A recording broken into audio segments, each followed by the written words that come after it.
That's awesome. Oh, I guess I better be quiet now.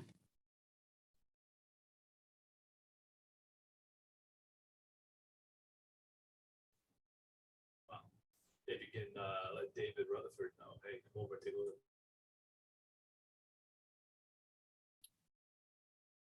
Morning, Alihio. How are you?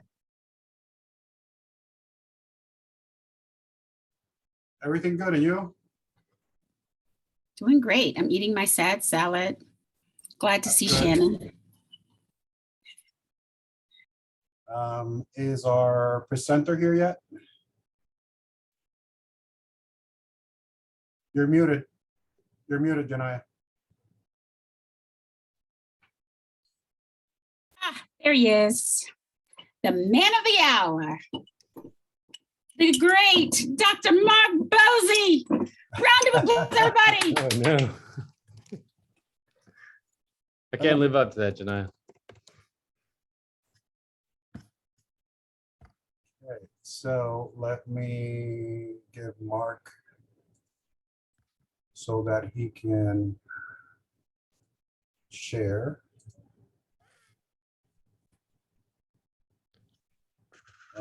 And let's wait a few minutes to see if anybody else comes on.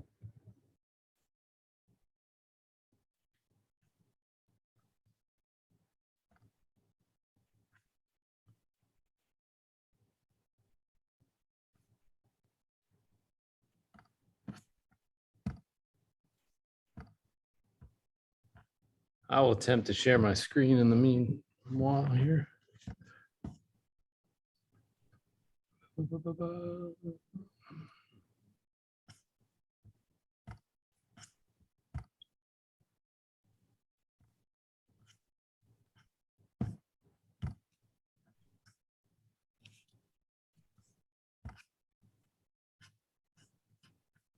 you all see that? Yes. All right. Yes.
Excuse me, sir.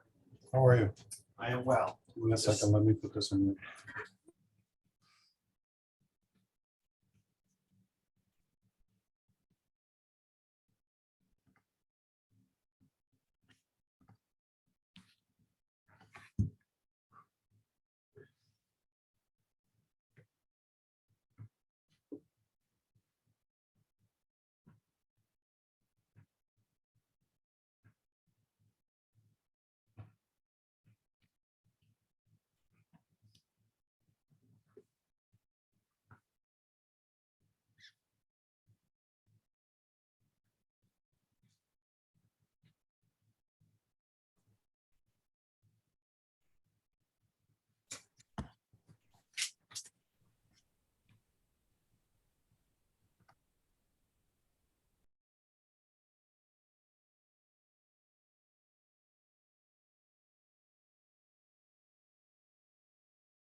Okay, so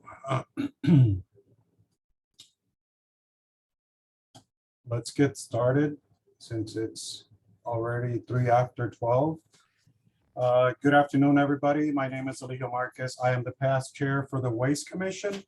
I have here some of the WACE committee members also. If you want to present yourself, Janaya. I'm Janaya Jones. I'm the treasurer for the Waste Commission. I saw Ryan around. Ryan Buckthorpe. I am the WACE historian And past chair. and past chair. I work at Hillsborough Community College. Yeah. Anybody else here right now from Michelle. Michelle's here? I don't see her. Hi, I'm Michelle Wallace. I'm from Seminole State College and I'm the secretary for the Waste Commission. Thank you, Janaya. Okay, so this is being recorded because we will be putting this on our WACE Commission YouTube page also and our Facebook page. The video will be shared there eventually. In the meanwhile, I want to present Dr. Mark Boyce. Did I say Bozy, Bozy? yeah. He works for Florida State College at Jacksonville, and he brings us today the topic of micro credentials and badging at FSCJ. This is one of our lunch and learns for this month, so I hope you all enjoy it. It's all yours, Mark. All right, thank you. I would much rather this be a conversation as I kind of go along. I'll kind of go into some of the history of how badging came to be at FSCJ and how we started to adopt it college-wide. I'll discuss sort of that business process that we developed and show some of the design work and some of the fun stuff as we go too. I could also share some of the system we use at any time, maybe at the end, but anytime throughout. I want this to be as helpful as I can for you all. So to get into some of the background of badging at FSCJ, in 2017, I created a proposal to adopt badging at FSCJ and was told we don't have the money for this. In my department, I work in training and org development, which is housed in human resources, and kind of looking at the human resource budget and how we use it for recruiting and other things like that. So I started to look at other areas of the college that could use badging or credentialing and approached the provost of the college with this proposal and looked at 3 different badging software programs, Accreditable, Badger, and Credly, and looked at the different security options for all of them, the amount of money that we would have to spend for them, and so on and so forth. Years go by and got sort of a thumbs up to go ahead with Badger, and looked at the different options that we have for using Badger. And you can kind of see some of the documents that went into coming up with this plan. And finally in 2020 had the thumbs up to sort of go ahead, utilizing some funds from human resources and some funds from academic affairs. Since then, we've been able to get money as well from our continuing workforce education department, which has helped tremendously. So that's kind of the background. So now we had to come up with sort of a way to adopt this college-wide. We wanted to look at, we didn't want a bunch of, it was kind of the Wild West at first. I would just get an email saying, I want a badge for this, I want a badge for that. And some of those were as simple as, I want to offer my students a badge when they learn how to turn on their computer, or when they can plug in their printer. And some were so involved rigor-wise where they had to do 1,000 hours of community service before they would get a badge. So we had to come up with a way to sort of streamline not only the requests, but also determine the rigor setting and all of that for creating a creditable badge. So we looked at all the different areas of the college that would benefit from using the badging software system to credential students, employees, and external clients as well. And then we had, all of a sudden, earlier this year, we had the Florida Department of Education came down and implemented a state mandated badge for fundamentals of written communication. And that was rigor-wise, it was simply completing the ENC 1101 course, and you would get this badge basically for completion. And the hope is, the goal from the Florida Department of Education is to expand that to other programs and other offerings as well. But this was sort of their first one that came down. So then the college went, okay, hold on, let's figure out a way to do this. So we created a Center for Credentialing Excellence, C4CE, which is a one-stop location at FSCJ for credentialing requests. That is located in my office in the Department of Training and Development, and sort of walks all of the different areas of the college through the steps in creating the credentials. First, here's kind of an outline of the digital badging business process for FSCJ. It is new. This is something we have started implementing just a couple badges so far, so only about a month into this process, but I'll kind of go into the collection, approval, design, and issue process as I go. And I will open the chat box here, and I don't see anything in there, but feel free to ask questions anytime. I'll just keep moving forward. Hopefully you all are enjoying lunch, as this is a lunch and learn as well. I saw Janiyah snacking over there earlier, so that's good.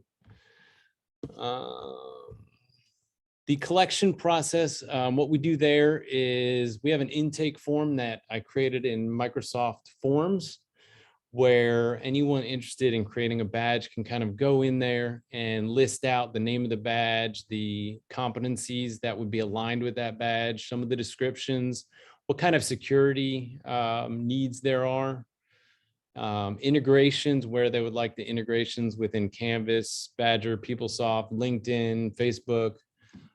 Those are just some examples of integrations that they can list that they need to tie to that badge.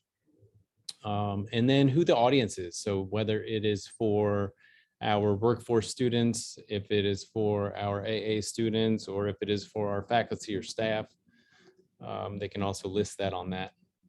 And from there, that gives me an idea of who to reach out to talk about and to approve this from an issuer standpoint. In that approval process, we've got, we just added another one here. So we've got 1, 2, 3, 4, 5 approvers for this. So if and we have this written communication badge, for example, that goes straight to student records. So that's in student services. We have one person set up to sort of approve that one. Student activities, we have our student activities coordinator that can approve those. We have academics that goes to one of our AVPs for approval. Training and org development, that goes through me for approval. And then career services goes through our continuing workforce education program. So that's the approval process. At that point, that person, let's say it is the, in academics, our AVP, I send the request to them. They go, hey, I don't know anything about this. They can reach out to that faculty member or that dean that is proposing it and sort of get some of the background information for it. They can also determine the rigor. So if they know, if they offer a badge for written communication, where the person that may want one for ability to write a paragraph, it may not match the rigor for a macro credential, for example. So they may say, okay, that we do want to use that. Maybe that's a stackable micro credential that leads up to a bigger credential in the long run. So that's the approval process. From there comes to back to the training and org development office to design that. And we work directly with communications and marketing to approve the colors, the design, the competencies. As I shared in that first slide, we created this guide with marketing, communications and marketing to kind of give an example of what you can look to include in that badge. And I'll show some examples of badges as we move forward. But these colors, design, all match, and font, etc., match our design guide or style guide here at FSCJ as well. Then from that design, we go to issuing, and that is once it's designed, we'll test it out. We'll send it to a few folks to make sure it all works and make sure the links all work and everything. Because what's created when we create that digital badge is a lot of metadata that's embedded within that badge. And we'll have to make sure that all that metadata is correct, that competencies are aligned with it. All of the, I'll kind of share in a minute, the learning that goes into it, the competencies, and the description of the badge, and the links to any websites that reference those badges. So that's all shared in that metadata within it. And then we'll also, so the student or employee will get that email. What Badger will do, the company we use, it will create a backpack for each individual on their webpage at fscj.badger.com. And there they can access all of the different badges they earn.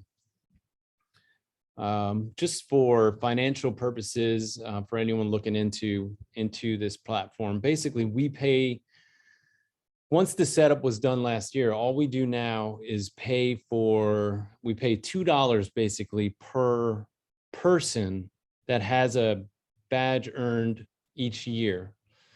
That is to say, if Janiyah Jones got a badge for online education, and then 6 months later, she got a badge for culturally responsive pedagogy, and then 2 months later, she got a badge for diversity and learning, we would only pay $2 for that entire year for that person to earn those badges within that year. Now, let's say 13 months down the road, Janiyah earned another badge, we would pay another $2 for that next badge, as it would be on another year. If we do not pay, if let's say Janiyah does not earn another badge next year, or in 13 months, she would still have that backpack on Badger's site in perpetuity. Let's say she left, so we issue that badge under an FSCJ email, and she leaves the college. She finds a job in Tallahassee. And what we can do is we can transfer that backpack to a new email address that would tie to Janiyah, and she would never have to pay, and the college would never have to pay another $2 to extend that backpack. And then finally, what we do is archive those digital badges in a catalog, and that is for student records and for the curriculum services to archive that within their web pages and within their documentation. So here are some examples of some of the digital badges that we've created so far and that we have issued. I will say we've issued well over 200 badges in our first 6 months or so. Some of those are micro credentials like this one, using data to improve teaching. This is one of the credentials that we've created as stackable. So you can earn 5 micro credentials in culturally responsive pedagogy that would lead to a macro credential of culturally responsive pedagogy. So using data to improve teaching is one of the micro credentials within that. And some of the rigor that goes into that, I just put that on there. So a micro credential, we figured in training and org development anyway, we figured 3 to 6 hours to complete something would lead to a micro credential. And those are different trainings that we offer. And here are some of the these are the regular credentials. These are basically the diversity certificate or the new faculty institute. Take generally 1 to 2 terms, 12 to 20 hours to complete. And then what we've done is included some olive branches, for example, on the diversity certificate. What that is it kind of shows us that it is a finite program. It doesn't have a second part. The silver star basically says, okay, this was rigorous. It wasn't our, most rigorous program. It didn't take a year to complete or anything like that. And then on the right, we've got the new Faculty Institute, which does take a full 2 terms to complete. It's got the gold star for that level of rigor. And then it does not have the olive branches on there because there are there's the new Faculty Institute 2, and then we have an advanced Faculty Institute as well. That advanced Faculty Institute would have the olive branches on it. So a lot of that was taken into account before we ever issued one badge to make sure that we could scale up and scale back as needed based on the rigor that it would take to earn those badges. Then we have macro credentials. So these are at least a year long or a year long, at most 2 full terms, and generally a cohort. So these 2 that I have here listed are 2 cohorts. The Leadership Academy takes well over 40+ hours. And then our Student Success Certificate takes over 20 hours to complete. That is not necessarily the most rigorous thing we'll ever offer, but it does earn 3 stars, and those are silver. And then the Leadership Academy kind of, we gave it a unique design because it is it's the biggest thing we offer in our department. And it's part of a presidential Leadership Academy. You kind of move forward here. And then we've got our continuing workforce education badges that we began to offer. And we have offered, I would say,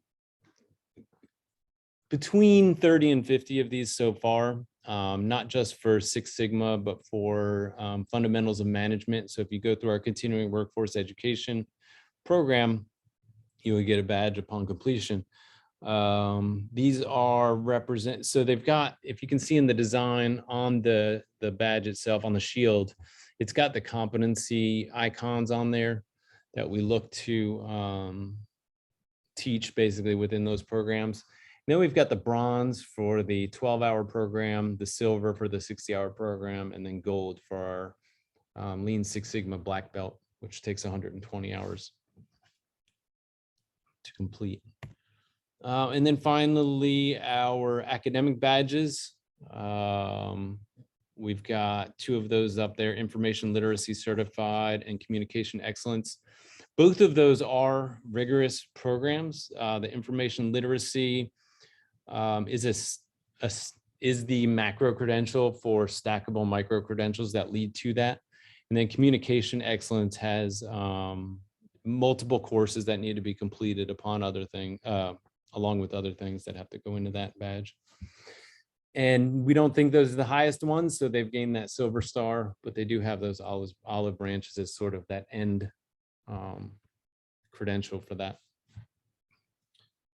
And those were basically suggested by faculty members, shared with their dean, and kind of went up the chain all the way to the provost to support those 2 right there. And then these have not been developed. These are in development right now. We've got student activities. So these will be awarded based upon the service hours that a student would take to complete these. SGA leadership, Student Government Association leadership, volunteer spirit award, etc. As you can see, some of the hours that go into those. And then we've got our state mandated badges that are coming down. These are some of the ones that have, I got cut off on that slide, but some of the ones coming down, and I'll kind of show that first one. The fundamentals of written communication we have to begin offering in the fall of 2022. So we'll put that into the badger system here by August. Here's an example, a screenshot from Inside Badger, BADGR. So fscj.badger.com is where we've got these, and it's a public site that anyone can visit. I'll put that in the chat in case anyone wants to check it out.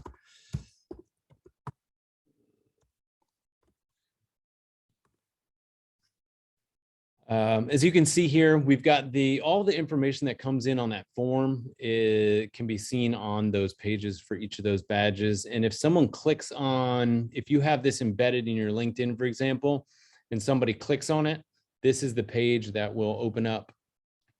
I see Desiree raised her hand. Yeah, so I know you said you're using Badger as your platform.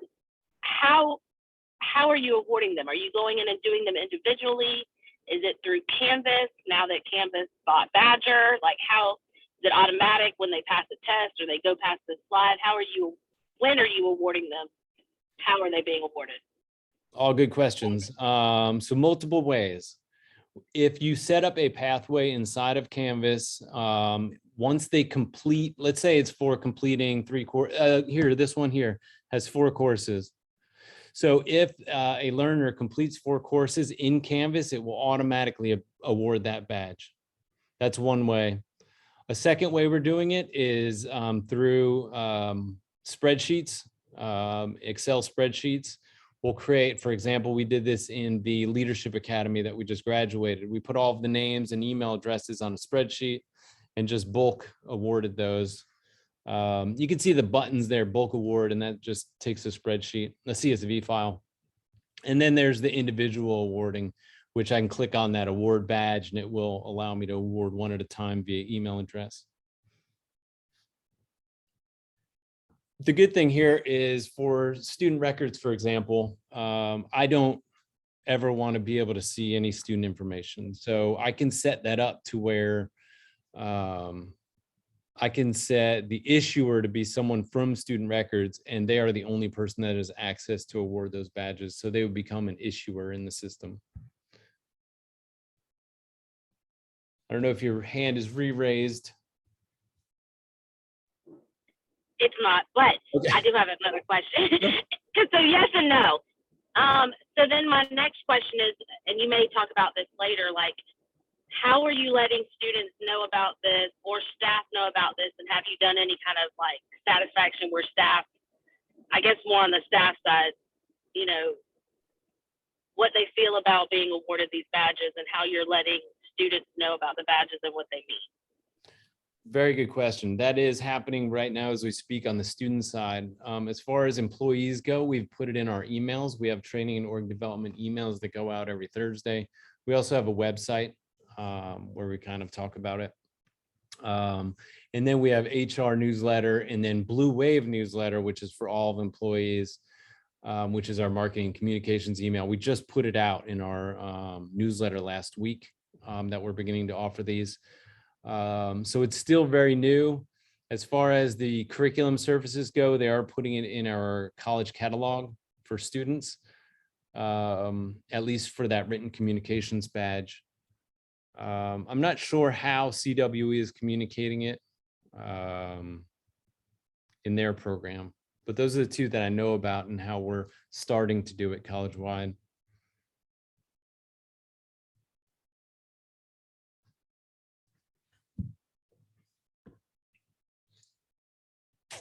From there, I wanted to show on this, the earning criteria that you can put on there. So this one specific certificate, you must complete all 4 of those professional development courses. And then also linked down below that are skills or competencies that are tied to that badge. So you can see academic advising, collaboration, communications, diverse learners, higher education, and instructional strategies. And what we use are the MZ skills. So if you go to the MZ database, you can find all of those skills and we can link out to the MZ database. So if someone clicks on instructional strategies, you can see all of the different definitions for that competency. And then finally, inside of Badger, showing you how we set up stackable credentials or pathways to credentialing. This is also how it looks inside of Canvas as well. So if you have multiple courses on the left-hand side, for example, it sets up this, this inside of Canvas. So once they complete each one, they would get each one of those micro credentials. And once they complete the 5, they would get that macro credential. You could also go off of this. So maybe they only need to complete 3 of these to get that macro credential. You could set that to 3 out of 5 need to be completed instead of all 5 being required, for example.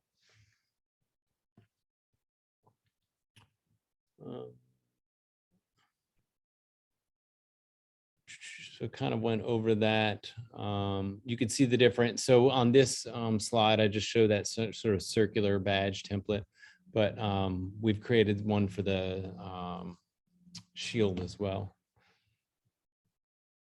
That was what I had prepared. I'm happy to bring you into the Badger system or answer any questions, go over any other process or pricing or anything that we've gone through.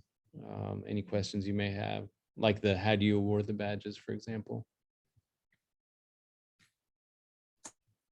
I have a question about the pricing. So I know Badgers, they're actually the free version. Why did you decide the paid side? What is that giving you more options?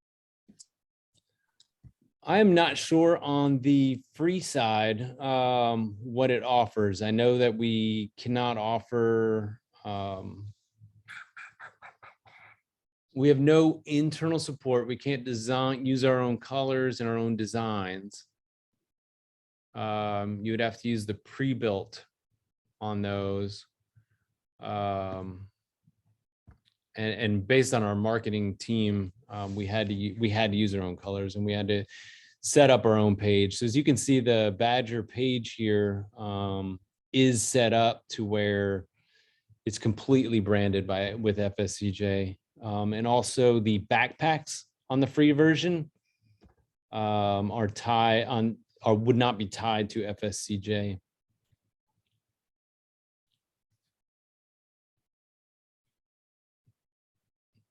Nor I don't believe it would give us the analytics that we have in our system. I'll talk about the pricing though, since that was brought up as well. I'm opening up our original quotes here. Actually, I have some of that pricing on one of those slides, which I can, it's snuck it in on the right-hand side of a slide back here, or in the middle. So Badger Pro, the setup cost was $12,940. And that was for $7,000 for setup, and then $5,000 for 1,000 earners per year. So 1,000 backpacks that can be given out with badges each year. Beyond that, we spent, so as it's marked down below, that cost over 3 years. Each year we've spent more than 5,000 because we were set up for more than that right now, but 5,000 for 4,000 badges each year after that. And the support has stayed. So we only paid for that support once. And then we paid for our PeopleSoft integration so that we have single sign-on for our students and faculty. And that was, I want to say $1,000 one-time fee. That's not listed on here. That is not a recurring fee. Whereas in Canvas and in Bridge, which we use for our learning management system, we have to pay yearly for that single sign-on option with PeopleSoft. Or we use one login actually for our single sign-on. So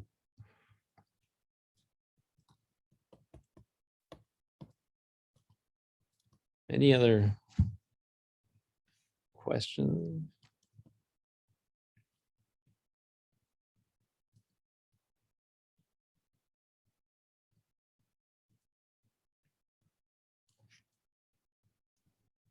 Does anybody have any questions? It was so thorough. Oh, there we go. We got a question.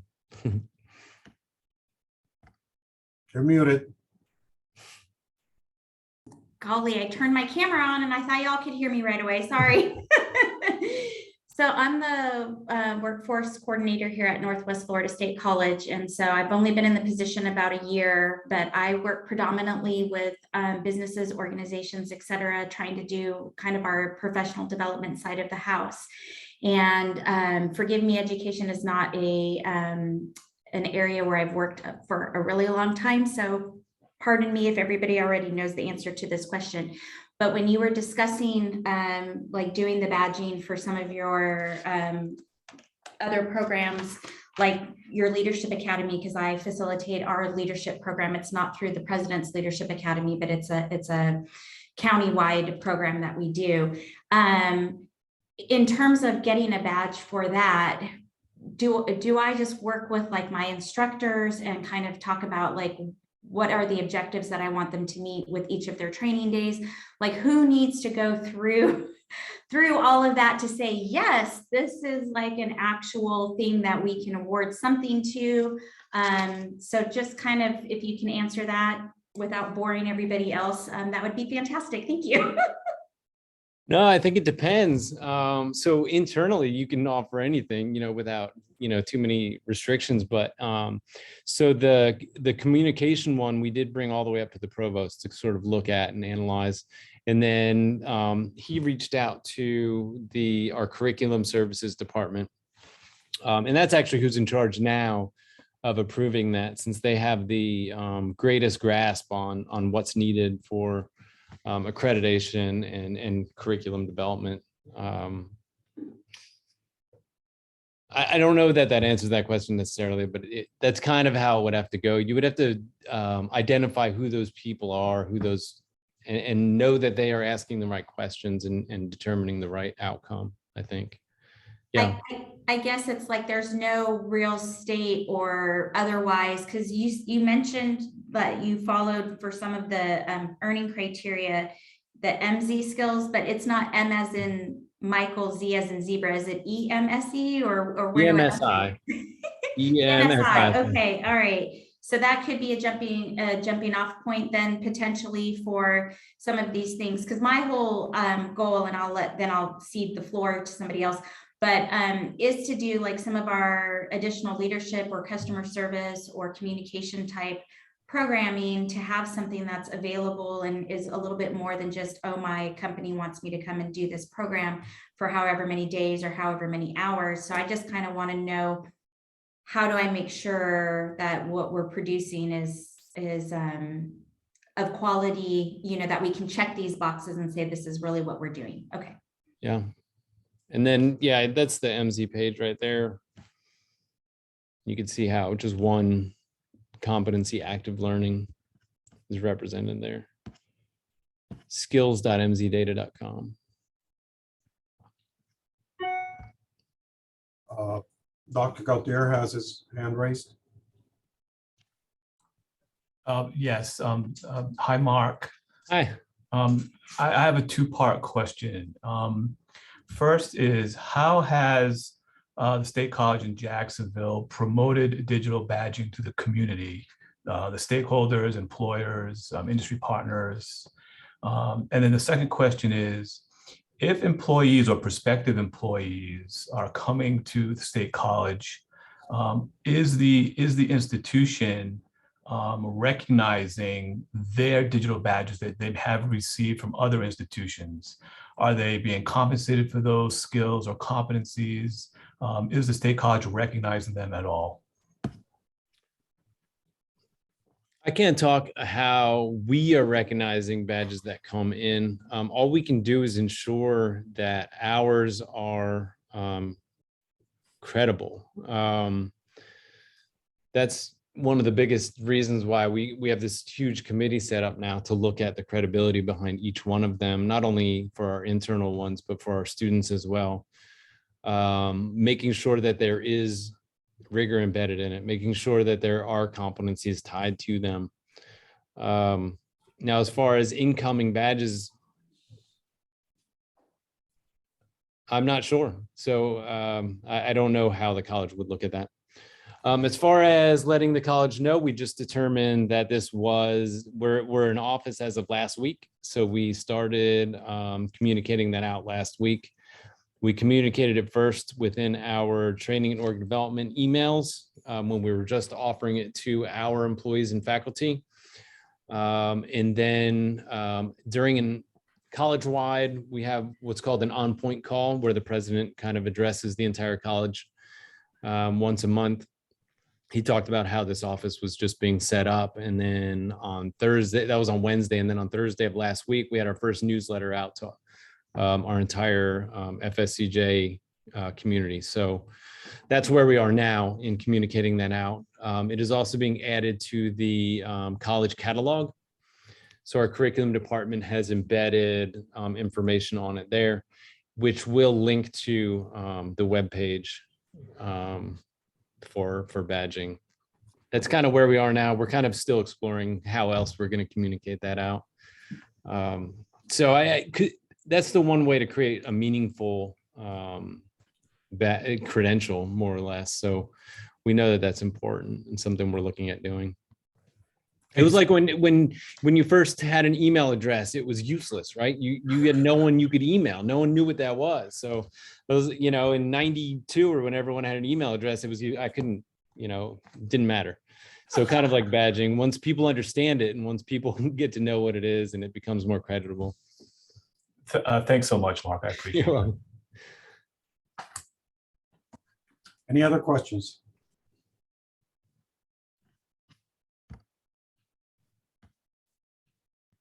Mark? I do have a question. For those of us who, as some of these mandates are coming down, are going to be kind of forced down this path, what do you think is the best place to start? Like, where do we begin? Do we begin by defining what those competencies are? Or do we begin by, like you were saying, figuring out the funding sources and how to support it long term? Like, where is the first step? The first step in one credential, for example? Right. So, when we, for example, as adult ed, have to have a series of credentials for our students, where do we begin to develop that? That's a good question. So I think the first thing would be to understand what the end goal may be. So that written communication badge for the Florida Department of Education is not the end goal. So they know that they have to kind of work back from that. So if they want to create an effective communicator badge, they want a credential for an effective communicator, and that's sort of one of their end goals they want to do. And what that's going to be a part of are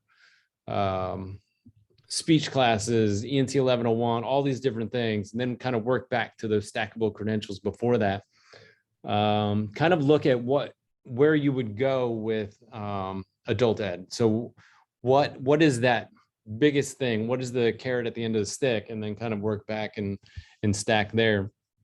Otherwise, I think you build these big things that there's nothing better and there's nothing bigger and there's nothing credible about, or nothing more credible about turning on a computer or doing 1,000 hours of community service. They have to be meaningful as they grow, I think. And then working up through your school structure from there and say, this is what our ideas are. So I think regular check-ins are going to be important as we move forward too. So if we're doing this in training and org development, continuing workforce ed has to understand, like, hey, we're developing new stuff. We're keeping up across the board with all of those different departments. So academic affairs is aware that continuing ed is offering this, because the badge is going to look the same to a client on the outside or to the community. So we saw that from this over here. What are you offering on your side as well? So kind of aligning with all the different areas too. That's where I would start. Yeah. What is that end goal? And how is it going to help the student? So I think we have our business and industry leadership groups that we've got now. I think, gaining an understanding of what's important to them, what's meaningful to an employer for a student to have, we have to hear that too in the beginning.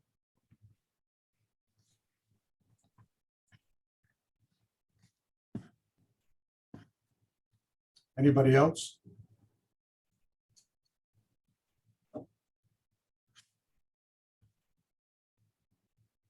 No?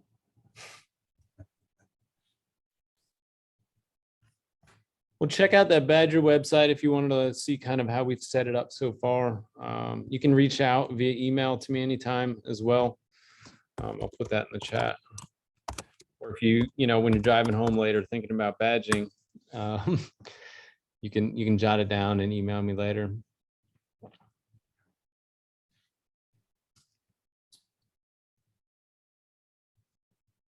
Okay. No more questions?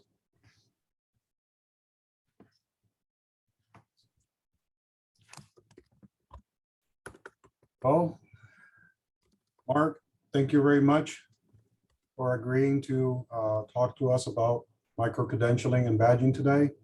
I have some other of the people from our WACE Commission. I see that Catherine is around now. She is Catherine, you're our incoming, right? She there? Yes, sorry. Yes, I am the incoming chair for WACE. Hello, everybody.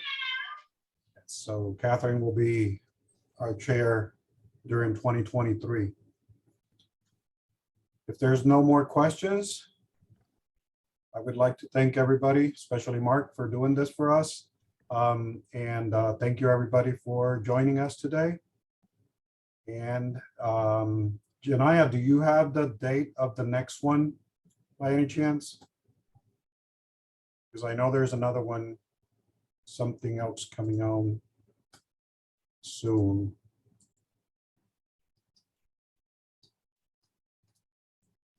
The 6th, July 6th. Okay, we have on July 6th. What do we have on July 6th? What's the topic? That one, I believe I think we're doing outreach first Okay, and then enrollment second. okay.